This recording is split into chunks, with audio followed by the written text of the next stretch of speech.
In this market analysis, we're going to break down Willy Woo's latest take and why, even after what many are calling one of the most brutal drawdowns of the cycle, he still believes the market is fundamentally positioned to soar as we push deeper toward 2026.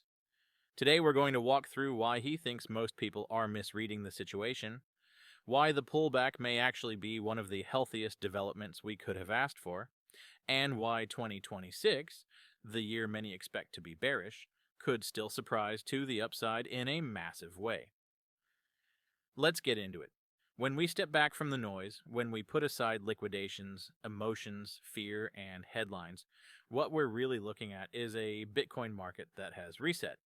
And to Willy Woo, that reset was not only expected, it was necessary. Because the previous run was overheated. Too many late buyers, too much leverage, too much speculative capital chasing quick gains rather than long-term conviction. Markets like that can't climb forever. They need to flush, they need to cool down, and yes, they need to shake out the weak hands. Wu has been very clear about one thing. Pullbacks do not end a macro bull trend. They fuel the next leg of it. Each wave of capitulation transfers coins from short-term speculators to long-term holders, from emotional buyers to patient accumulators, from people who panic, sell into the first red candle, to people who quietly pick up supply and lock it away for years. This is how the foundation of every major Bitcoin rally has been built. A temporary drop is not the destruction of value. It's a redistribution of ownership. And once redistribution takes place, the next move comes from a base that is far harder to shake. Now let's address the idea of 2026, because this is where Wu's position is more controversial. Many traditional cycle followers expect a bear market around then. They look at previous halving cycles, historical time frames, macro tightening risks, ETF inflows slowing, and they conclude 2026 equals downtrend. But Willy Woo argues that this may be the wrong framework for this era of Bitcoin. The market has matured. Institutions are here. Sovereign adoption is not theoretical. It's happening. The infrastructure supporting Bitcoin is stronger than ever. Liquidity is deeper. Regulatory clarity exists in more countries than at any other time. And the investor base has shifted dramatically toward people with longer horizons. We're not in the same environment Bitcoin existed in 8 years ago. And so the old 4-year rhythm doesn't automatically dictate the future. Wu believes that upside during 2026 is not only possible, but entirely reasonable if global liquidity aligns, if long-term holders continue to accumulate, and if Bitcoin maintains its position as the most sensitive macro risk asset in the world. In his perspective, Bitcoin often moves first.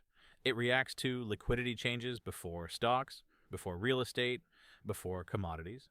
It's a forward-looking instrument, and when the tide turns, it can move faster than anyone expects. So while many prepare for a topping structure, Wu warns, don't underestimate the possibility of continuation, because bull markets rarely end when most people are confidently predicting they will. Let's talk about the psychological component, one of the most overlooked elements in all of investing. Big drawdowns don't just change price, they change people.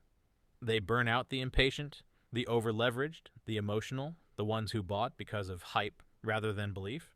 The market we have now is quieter, less explosive, less euphoric, and to Wu, that's a feature, not a bug.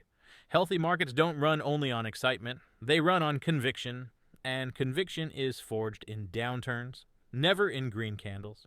Bitcoin doesn't become stronger by going straight up. It becomes stronger by surviving stress, by testing support, by forcing the market to decide who really believes in it and who was simply here for fast gains. That decision has already happened. Many left. Many sold.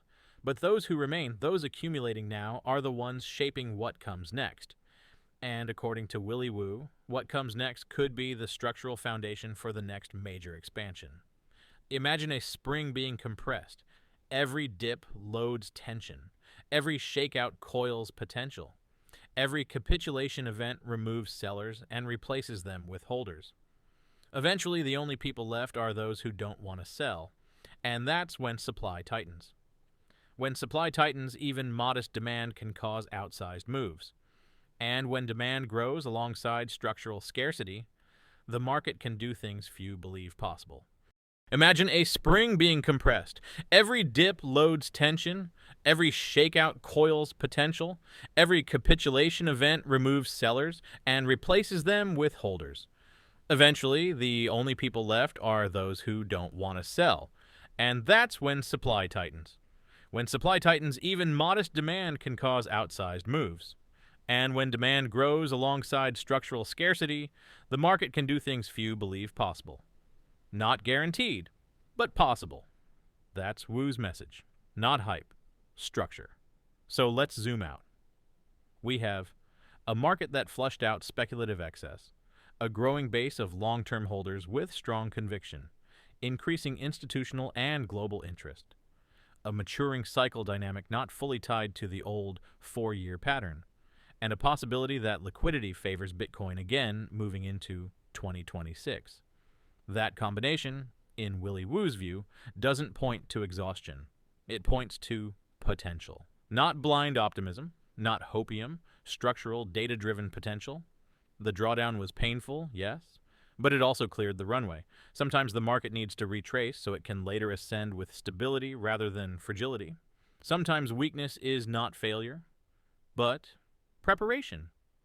And if Bitcoin's history has taught us anything, it's that it often moves hardest when people have stopped expecting it to. 2026 may not be the beginning of a bear market. It could be the continuation of something much bigger. Wish someone taught you Bitcoin earlier? Now's your chance to do better for your kids or young family. This teen ebook is perfect. Link in the description.